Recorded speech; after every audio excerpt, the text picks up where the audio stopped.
मुरादाबाद में जीएसटी विभाग ने एक बड़ी और महत्वपूर्ण कार्रवाई करते हुए लकड़ी कारोबार से जुड़कर चोरी के एक बड़े रैकेट का भंडाफोड़ किया है। विभाग की जांच में सामने आया है कि लकड़ी के व्यापार को छुपाने के लिए 67 फर्जी फर्में बनाई गई थी, जिनमें से 25 फर्मों का रजिस्ट्रेशन तत्काल प्रभाव से निरस्त कर दिया गया है।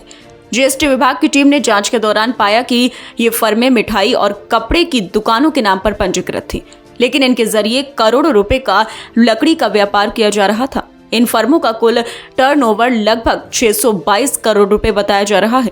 विभाग ने अब तक करीब 95 करोड़ रुपए की कर चोरी की पुष्टि की। जांच अधिकारियों के अनुसार ये फर्में फर्जी प्रमाण पत्रों के आधार पर बनाई गई थीं और कई स्तर पर फर्जी दस्तावेजों का सहारा लेकर कारोबार को अंजाम दिया जा रहा था। अधिकारियों को आशंका है कि कर चोरी की वास्तविक राशि इससे कहीं अधिक हो सकती है और आगे की जांच में यह आंकड़ा बढ़ सकता है। विभाग ने इस पूरे मामले में शामिल कारोबारियों पर सख्त कार्रवाई के संकेत दिए हैं। अपर जीएसटी आयुक्त ने कहा है कि दोषियों के खिलाफ कानूनी कार्रवाई तेज की जाएगी और कर चोरी करने वालों को किसी भी सूरत में बख्शा नहीं जाएगा। इस कार्रवाई से जिले के कारोबारियों और फर्जीवाड़ा करने वालों में हड़कंप मच गया है। ये यहाँ से लकड़ी का कारोबार होता है, हरियाणा के लिए माल का परिवहन होता है। तो इसमें जो हमने वाहन पकड़ाए हैं, लगभग 301 ट्रक पकड़े गए हमारे यहाँ। इसमें 3 करोड़ 88 लाख रुपए हमने इसमें जमानत भी उनसे जुर्माना वसूला है। इसी अनुक्रम में देखा गया कि 67 फर्में जो है इस तरीके की सेंट्रल में रजिस्टर्ड थी। ये फर्म मौके पे कोई कारोबार नहीं कर रही थी। वहाँ पे जैसे जब मौके पे गए तो पता चला कि लकड़ी की जगह वहाँ कपड़े की दुकान है या मिठाई की दुकान है या किसी और की दुकान है। उन लोगों ने कहा कि ना तो मैंने इनको कभी देखा है, ना तो यहाँ कोई कारोबार हुआ है। इस तरीके से इन लोगों ने 622 करोड़ रुपए की टर्नओवर पर 95 करोड़ रुपए के आईटीसी प्रदेश के बाहर पासान कर दी है। ये सूचना हमने CGST additional commissioner anti illusion Meerut को भेज दी है और उनसे आग्रह किया है कि इनके खिलाफ जो पंजीयन की निरस्तीकरण कार्रवाई के साथ साथ ये भी पता लगाया जाए कि ये किस आईपी एड्रेस या कहाँ से ये ई-वे बिल जनरेट कर रहे हैं जो है।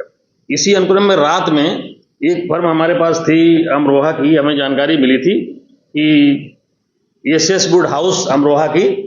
तो इनसे हमने बात की फ़ोन पे, तो इनको ज़रा बताया गया कि मैंने तो अभी मोबाइल ख़रीदा है, सिम अभी ख़रीदा है, तो मुझे कोई जानकारी इस फर्म के बारे में नहीं है।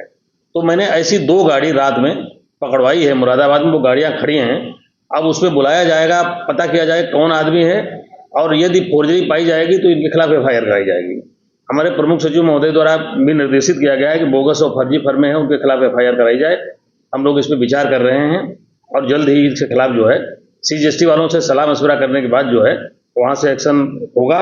नहीं तो हम लोग भी अपने स्तर से इसमें बड़ा अभियान करेंगे, गाड़ी भी पकड़ेंगे, फर्जी बोगस पंजीयन जो जारी हुए उनकी जांच भी करेंगे, निरस्त भी कराएंगे। सर, कुछ फर्में आपके द्वारा उनका रजिस्ट्रेशन कैंसिल भी किया गया था? जी, लगभग 25 फर्में सीजीएसटी वालों ने निरस्त कर दी हैं और आगे भी हम उनसे लगातार संवाद बनाए हुए जल्दी पंजीयन निरस्त कर दिए जाएंगे। तो एक लास्ट सवाल ये है, आपने ये बताया था कि एक मोबाइल नंबर, एक आधार कार्ड या डॉक्यूमेंट के जरिए ये लोग अपनी फर्में चलाते थे। ये किस तरीके से करते? ये एक्चुअली में क्या करते हैं, जिनका उद्देश्य ही कर चोरी करने का है, वो जब रजिस्ट्रेशन दाखिल करते हैं तो उसमें पोर्टल का सिस्टम है, एक सीजीएसटी में चला जाएगा रजिस्ट्रेशन, एक हमारे यहाँ चलाएगा, स्टेट में चला जाएगा। तो स्टेट में तुरंत उसकी स्पॉट इंक्वायरी होती है, वेरिफिकेशन होता है, स्पॉट पे अधिकारी जाता है, पूछताछ करता है, वहाँ की फोटो लेता है, आधार ऑथेंटिकेशन होता है। तो इसलिए वो हमारे यहाँ उसको पड़ा रहने देते हैं। जब सेंट्रल में वहाँ फेसलेस है तो इसलिए वो ऑटो सिस्टम से भी हो जाता है और वहाँ फेसलेस होने की वजह से उनको आसानी होती है। वहाँ पे इतने अधिकारी नहीं हैं जो स्पॉट इंक्वायरी हो सके, इसलिए जो है उसका फ़ायदा उठाते हैं और 2-3 महीने ये पड़े रहते हैं। उसके बाद 2-3 महीने बाद ये ई-वे बिल निकाल करके 100-200 500 गाड़ियों का ई-वे बिल निकाल करके उसके बाद या तो पंजीयन कैंसिल करा लेते हैं या तो हम लोग नज़र में आता जब तक हम लोग देखते तब तक कैंसिल होता, तो आईटीसी पासान प्रांत बाहर कर देते हैं जो है। तो इसमें भी हम लोग लगातार अभियान कर रहे हैं कि सीजीएसटी में जितनी फर्में ऐसी हैं हम उनकी रेकी करा करके, फोटो खींच करके, उनको जानकारी करके सीजीएसटी को लिख के भेज रहे हैं, उसका पंजीयन निरस्त कर दिया जाए तुरंत, और वो लोग कर रहे हैं, कार्रवाई इसमें हो रही है।